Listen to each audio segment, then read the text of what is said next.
The Cabbage Man is coming to Netflix's live-action Avatar, and they found the perfect actor to play him. This was his audition tape.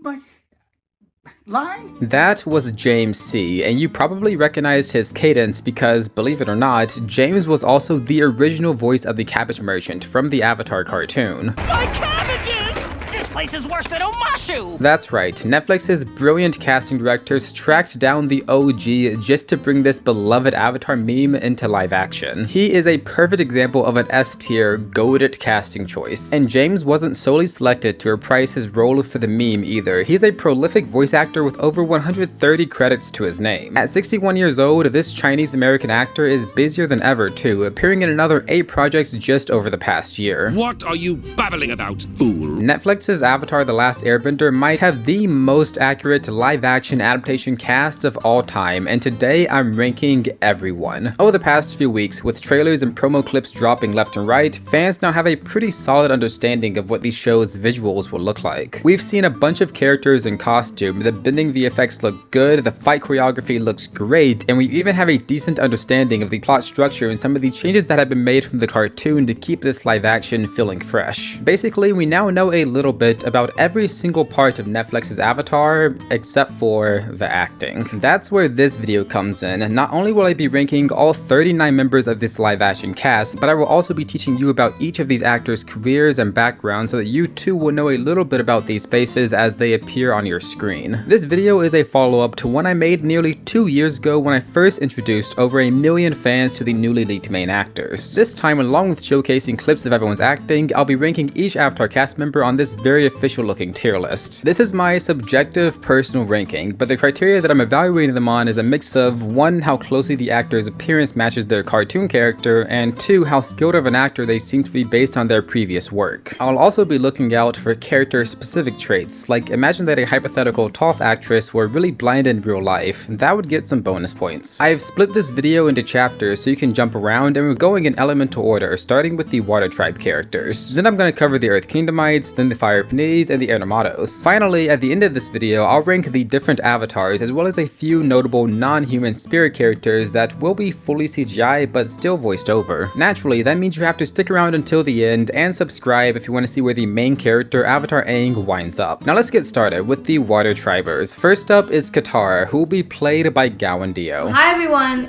Gyatso here, Zuko here. I don't know if you'll get the reference, but... Kiawentiio is a 17-year-old indigenous actress from Akwesasne, a Mohawk Nation territory located between Canada and New York State. Keep in mind, by the way, throughout this entire video that I'm going to be referencing the actors' current ages, today in 2024, even though this series started filming nearly 3 years ago at the end of 2021. So yeah, while 17 is a bit old for Katara, when Kiawentiio actually shot these scenes, she was still only 15. So just keep that timeline in mind and subtract about 2.5 years for everyone I talk about today. Anyway, Kiawentiio most recently voiced a character in Marvel's What If, and she also appeared in a few episodes of Rutherford Falls and Anne with an E. Travel upstream until all around you is green trees. Walk with the water the way the sun goes down until the land goes flat and open. Our home is there. Her most notable performance, however, came from her starring as the titular character in a movie called Beans. I'm just doing what you said, Mom. We need more friends, right? That's what I'm gonna do, so they'll never throw rocks at us again. I gotta go S tier. This is a great casting. Kiawentiio looks the part, has the acting chops, and honestly is about to become a Zendaya-level fashion icon and actress. Mark my word. And don't worry, this isn't a BS fluff piece where I say, oh, everyone's perfect. No, by the end of this, I promise that at least one actor will be an F or D tier. Speaking of which, next up is Sokka, played by Ian Ousley, a 21-year-old from Texas with Cherokee ancestry. His acting portfolio mostly contains one-off side characters across a variety of shows, including a slightly bigger role in something called Physical. I had the strangest dream last night. You were in it. No, you were drowning. You were yelling out and Mom was there. It's confusing, but super real. Now before you start yelling, let me briefly address the elephants in the room, Ian's race, and the complexion of all of the native actors in this water tribe section. No matter what you've heard from random anonymous Twitter accounts, let me set the record straight. Ian did not steal the role of Sokka by lying about being native. I know this as a fact for a few reasons. One, just look at him. He doesn't look Caucasian. There's definitely a splash of something else there. And two, this is the real point by the way, he could not have stolen the role of Sokka because none of the actors knew what they were auditioning for until after they got the part. And don't take my word for it, here's Uncle Iroh's actor explaining how he thought he was auditioning for a high school basketball movie. The character description was Harold was an ex-collegiate basketball coach who was very, very well respected and well renowned. And he was coming out of retirement to help coach his nephew who was a basketball protege. And about a month later, I get a call from my agent saying, oh, okay, so the character in the script is Harold, but the character's real name is Iroh. Iroh. That's when everything started to click. I was like, oh, holy shit, it's from Avatar. And that's when I got nervous. I know you're still not satisfied. Ian and Gyatso and all of the native actors in this video have lighter skin tones than their animated counterparts. But like, why are we getting upset at real life indigenous people for not looking like a fantasy cartoon? Take Gyatso for example, her first language wasn't even English, it was Mohawk, yet people on Twitter cry about her being too white? Seriously? Fuck white people! Saying she needs to be darker is not the woke flex you think it is, it's a microaggression. And it just proves how little you know about these cultures, these people, and their struggles. If you're an American and the only native people you can name are Pocahontas and Sacagawea, then please shut the fuck up because your opinions are simply invalid. But lecture over, back to Ian. Despite my defense, he's not my favorite of the bunch. And honestly, a couple of months ago, I probably would have put him in C tier. Even at the time of filming, I think the 19-year-old Ian looked just a bit too old to play Sokka. But then, the first Netflix Avatar trailer dropped and completely changed my mind. Right. There goes the savior of the world. These Sokka one-liners, and I think Ian's comedic timing as a whole are all really good. I'm starting to think that Ian might be one of the standout actors in the first season. He even has an extensive martial arts background and apparently was so talented on set that he had to consciously level down his skills to match Sokka's inexperience. While I'm really starting to think we might just get an S tier performance, for now I think I'll put Ian in B tier. Everything's looking good, but we'll see. Next is Princess Yue, played by Amber Midthunder. In the recent Prey movie, this 26-year-old actress wowed both audiences and critics with her emotional and action-packed performance. I saw it. Saw what? I saw what left those tracks. I couldn't see it until it was covered in blood, but it looked like a moot beats. You saw a monster from a children's story? Stop! Enough! Amber is biracial with Thai and Assiniboine native parents. Besides Prey, you might also recognize her from shows like Roswell, New Mexico or Marvel's Legion. He makes me laugh and I keep him safe. If that's weird, I'm okay with it. Despite Amber being a top-tier actress on the rise, I'm a bit skeptical about how she'll come across as the Water Tribe princess. Most of Amber's experiences seem to be more action-oriented. Yue, on the other hand, is more of a high-society damsel who does of course showcase her own type of bravery, but it's through very different means. On top of that mismatch, I can't quite picture what Amber's character transformation will look like either, and none of the marketing material has shown her in costume, which isn't helping her cause. So unfortunately, and it feels wrong doing this, but Amber's Yue is going in C tier. Transparently, I fancast Amber as Avatar Korra. That would have been a really great fit, but alas, I'm excited to see her take on Yue. Now let's skip a few generations and take a look at Gran Gran, played by Casey Camp Hornick of the Ponca tribe in Oklahoma. Casey is a councilwoman and hereditary drumkeeper for her tribe. She's been in a handful of shows and short films since the 1990s, but she most recently had a recurring role in the Reservation Dogs series. Don't you think it's time that you maybe started cleaning up around here? Your relatives are at the door. They want to take you out for some hamburgers. Casey's acting is just alright, but she very much looks the part, and her being a literal tribal elder is too good to ignore. A tier. Next is Han, the douchebag who is supposed to marry Yue through an arranged marriage. He's being portrayed by the 22-year-old actor Joel Olette of the Swampy Cree and Red River Métis First Nations near Alberta, Canada. Joel was the leading actor in Trickster. No, if we walked the other way, we'd come by a cemetery. It's old, but not like old.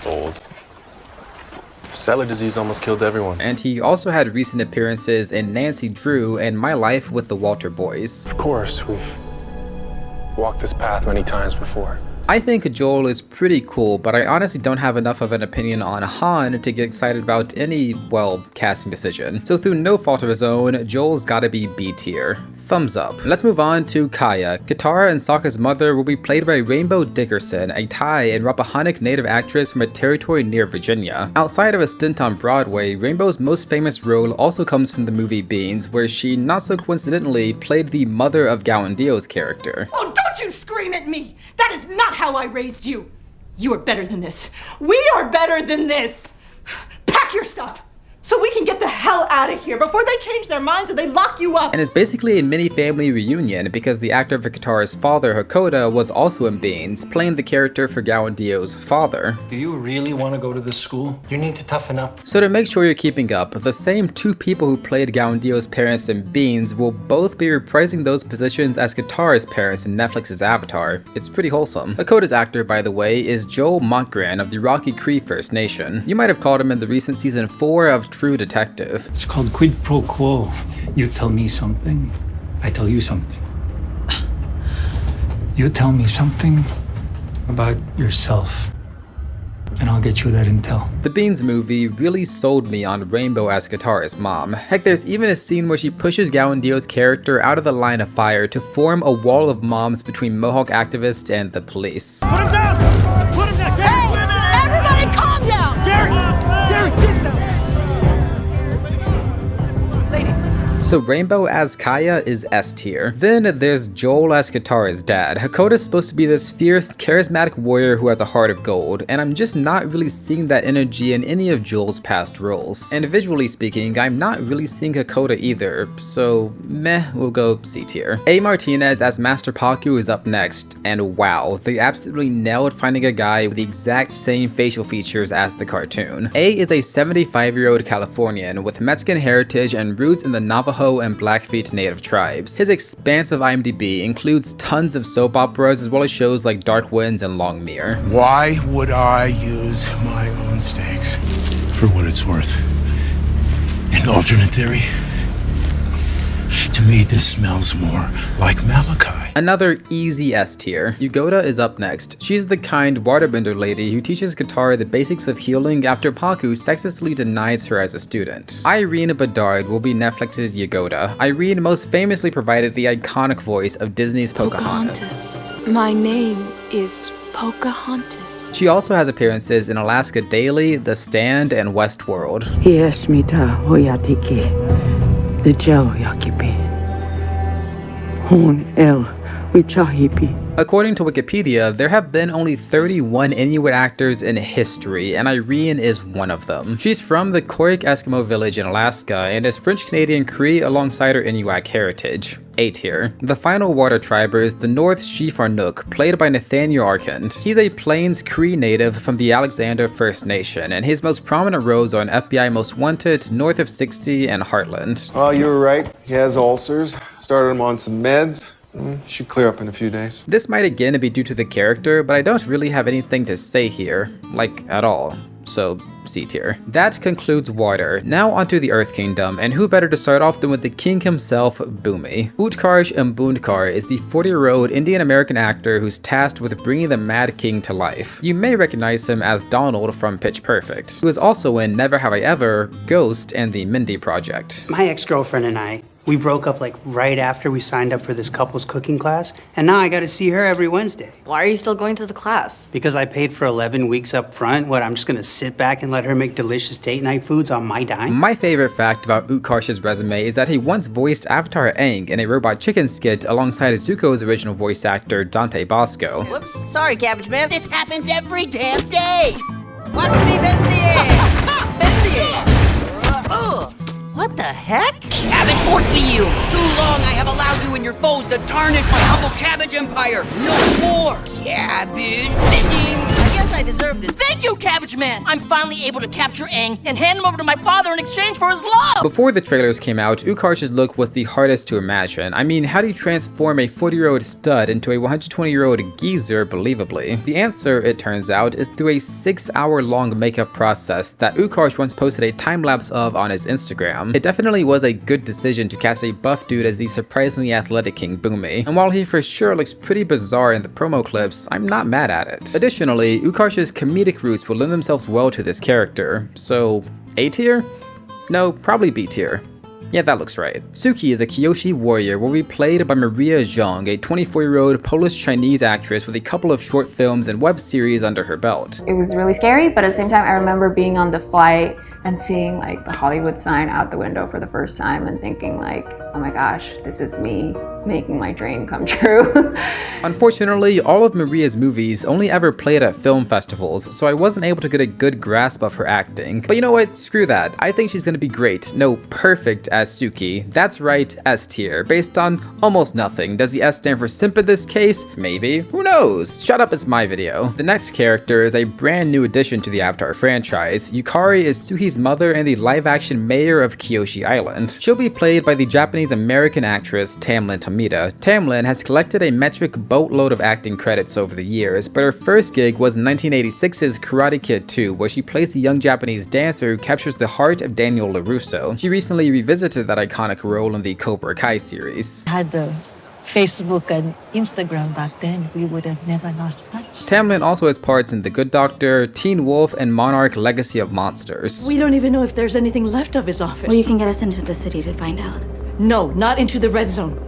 The military has it cordoned off. They're arresting looters every day. Some of them even get shot. In my opinion, Tamlin is a fantastic find for this series, but since she's playing a brand new character that I have zero context for, I think legally the only way I can rank her is by dropping her in the middle. So B tier. We'll see. Now we have Jet, played by Sebastian Amoruso, a 24-year-old Chinese-Italian actor with one previous role on a show called I Know What You Did last summer. Hot. You look hotter than me. Not possible. Wish we could talk about it.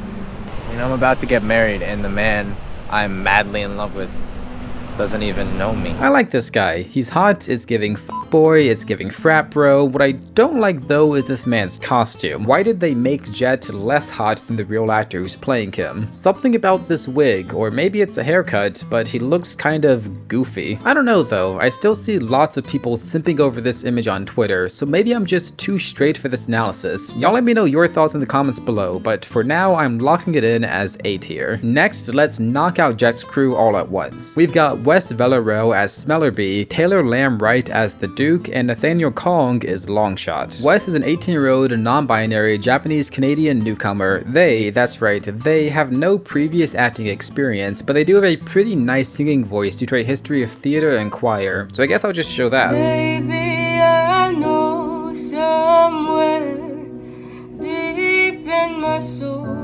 Also, if you didn't put it together that Smellerbee is definitely trans or non-binary in the cartoon, then I can't really help you. No, she's not just a tomboy, Toph is a tomboy, while Smellerbee literally gets misgendered in the original show. Cry about modern day woke flex all you want, but Avatar was literally one of the most progressive American cartoons of all time, and you ate it up just the same. Regardless, Wes is an easy B tier. Taylor, who plays the Duke, is an 11-year-old from Vancouver, and his ethnic background includes Vietnamese, Chinese, Italian, and British. He's another film festival actor, most recently starring in a short called Invidious. Well, I've been working on this one project for a while now. The kid's cute, and apparently a good actor too.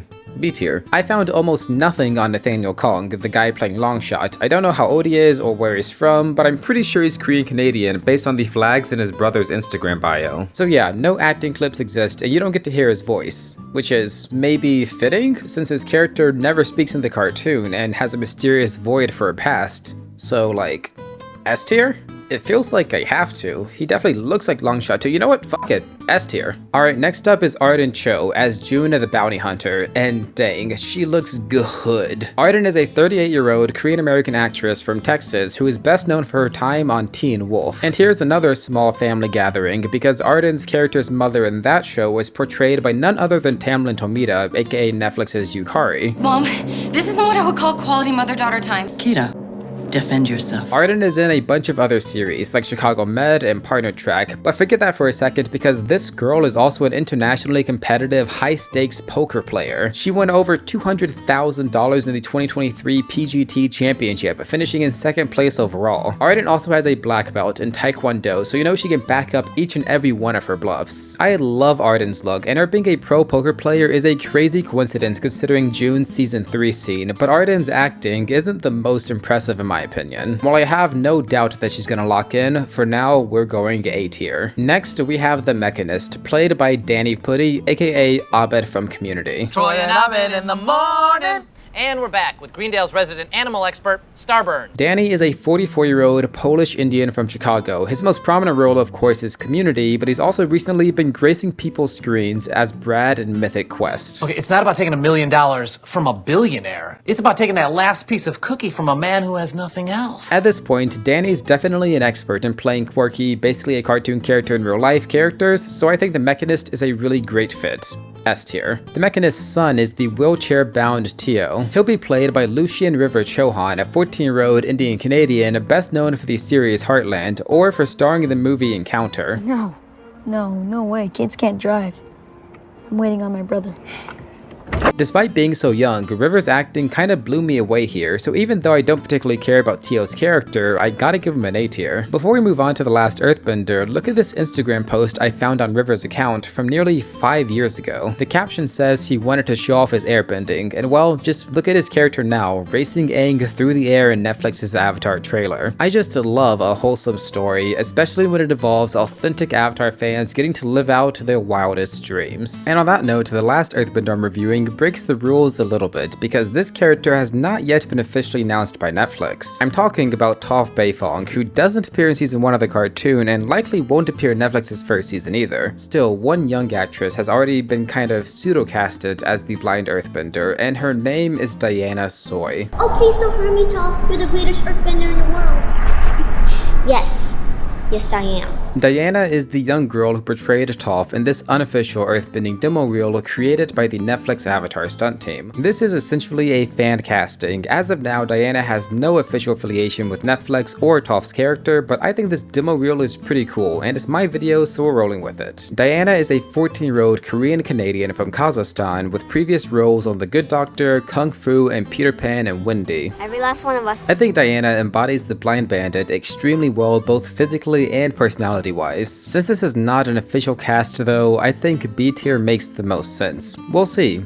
Hopefully anyway. And now let's move on to the Fire Nation, starting with Dallas Liu as Prince Zuko. Dallas is a Chinese, Indonesian, American actor with a handful of acting credits, including roles in Chong-Chi, Pin 15, and Slumber Party. When I was a freshman, they stole our mascot's uniform, and in retaliation, we captured their vice principal, Mr. Marshall. This 22-year-old is also an internationally acclaimed martial arts champion and weapons expert. These clips are from his competitions from over a decade ago, but don't worry, he's still got the juice, and apparently Dallas himself did almost all of Zuko's stunt work in this show, so be prepared for his bending and fight scenes to look the most impressive. Side note, I think Dallas even sounds a bit like Zuko's original voice actor. Hello, Zuko here. Oh, that was so good. Okay.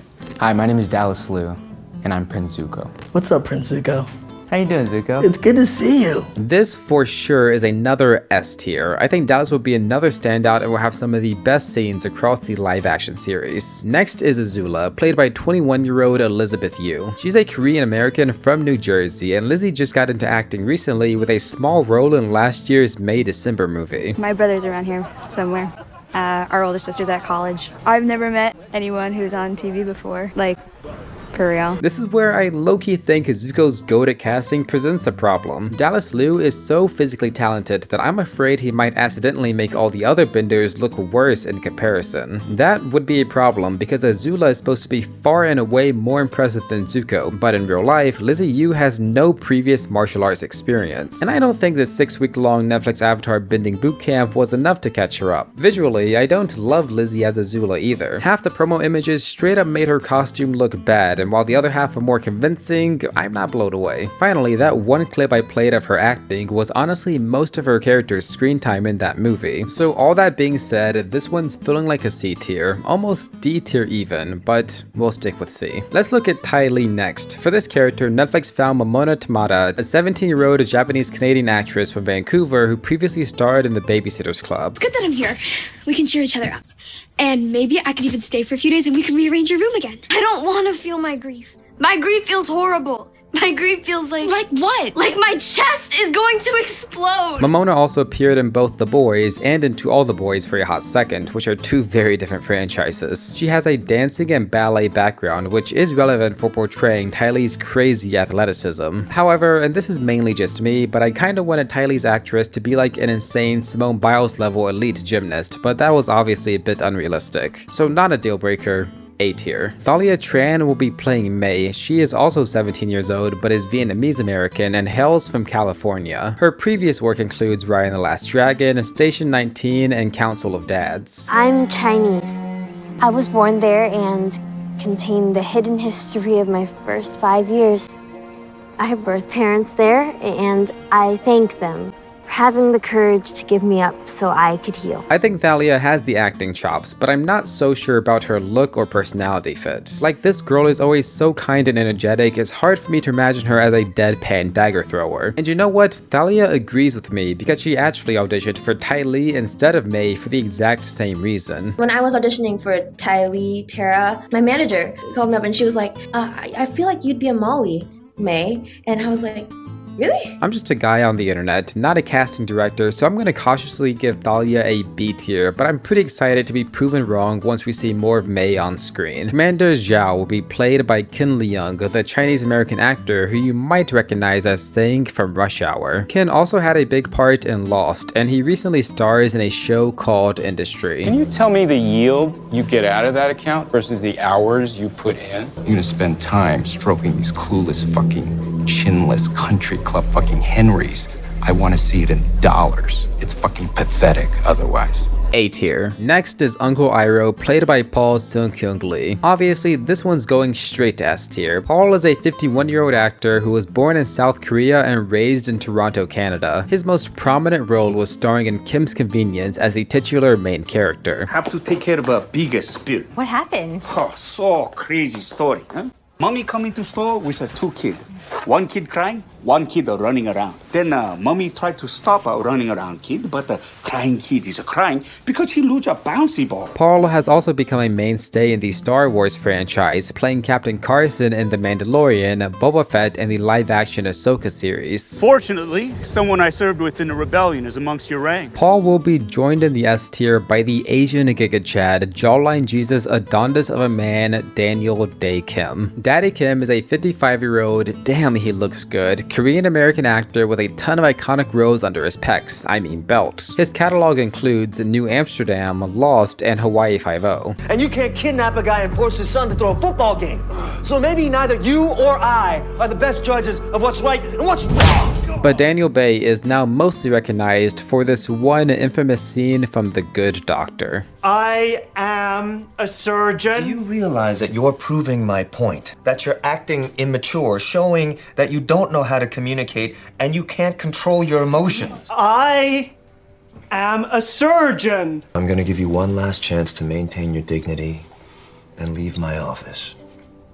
I am a surgeon. I am a surgeon. Dr. Han, I am a surgeon. Daniel is also an Avatar veteran. He voiced General Fong in the original cartoon and Asami's dad, Hiroshi Seto, in The Legend of Korra. I can't imagine what it feels like to wield such devastating power. I was fortunate enough to meet someone who believed in me and my work ethic. This casting choice could make the list for one of the most goated in adaptation history. By the way, shout out to these 5 casting directors who really did their thing and found each of the fantastic actors we've ranked thus far. Alright, now that I've cooled off a bit, let's talk about the great Fire Sage, Franchal Shuao.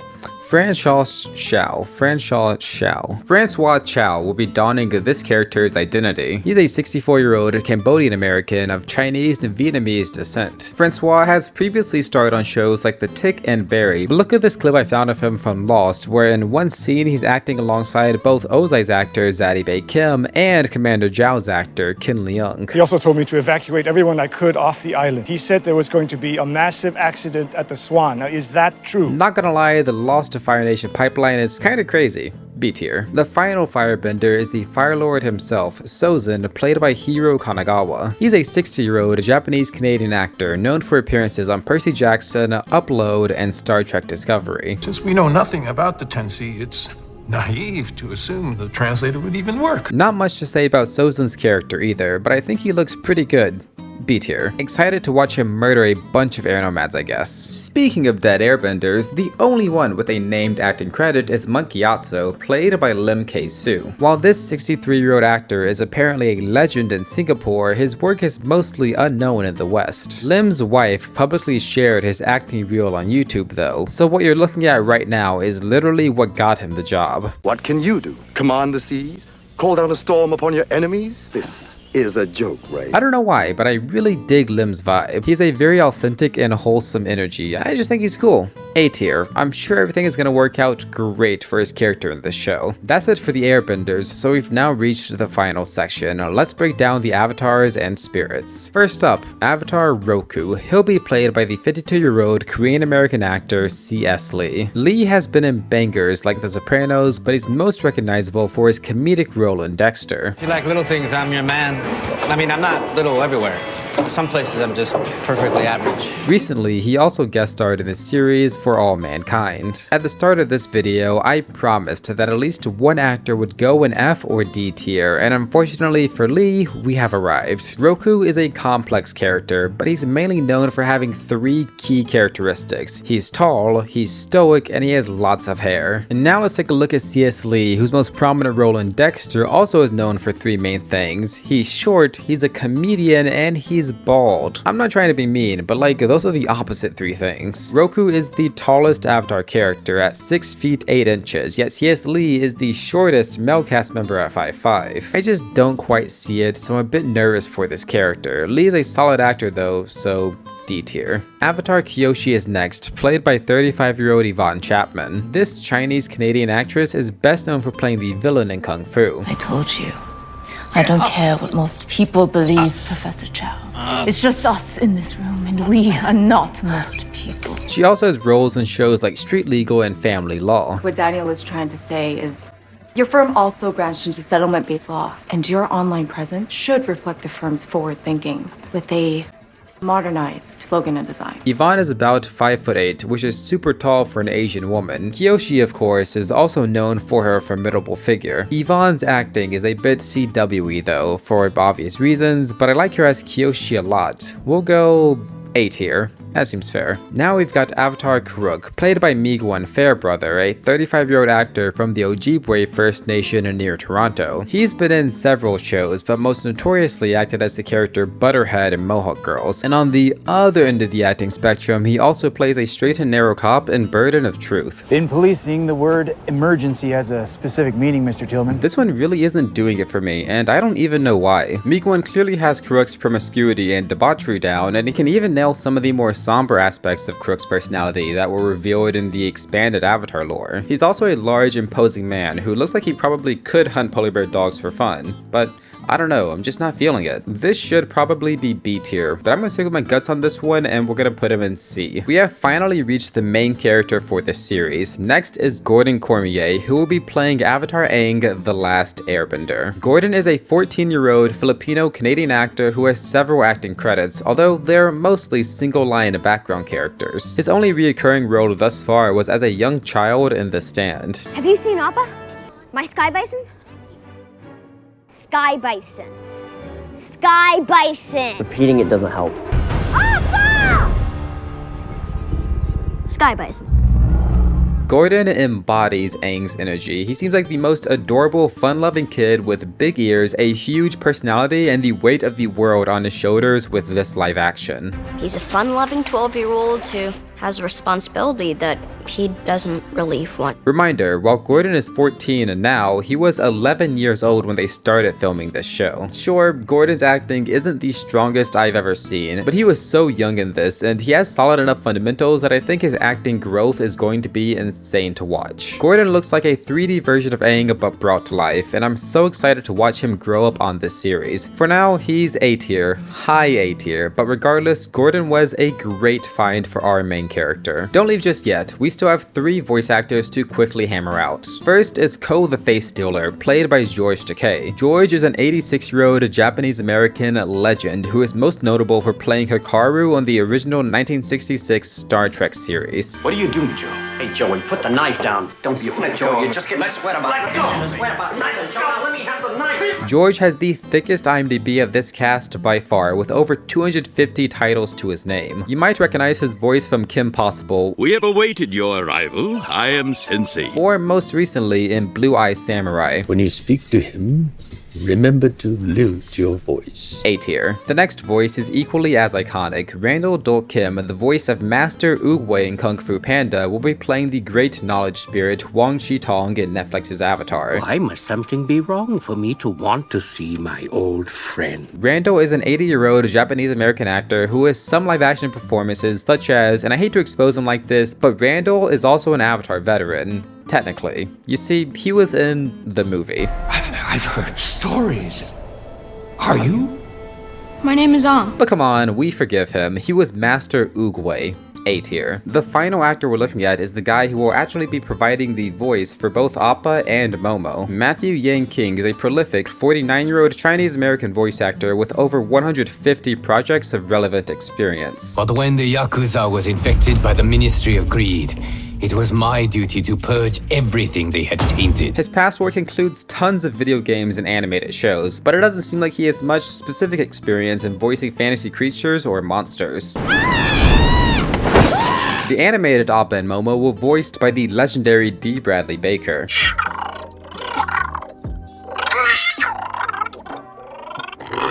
He is still very active, voicing almost every character in the Star Wars Bad Batch series, so it's a shame he's not reprising his role here. Clearly, this time around, Netflix was very committed to having an all-Asian and indigenous live-action Avatar cast. I'm sure Matthew will be great though, he's definitely got the experience, and both Appa and Momo sound spot on in the trailer.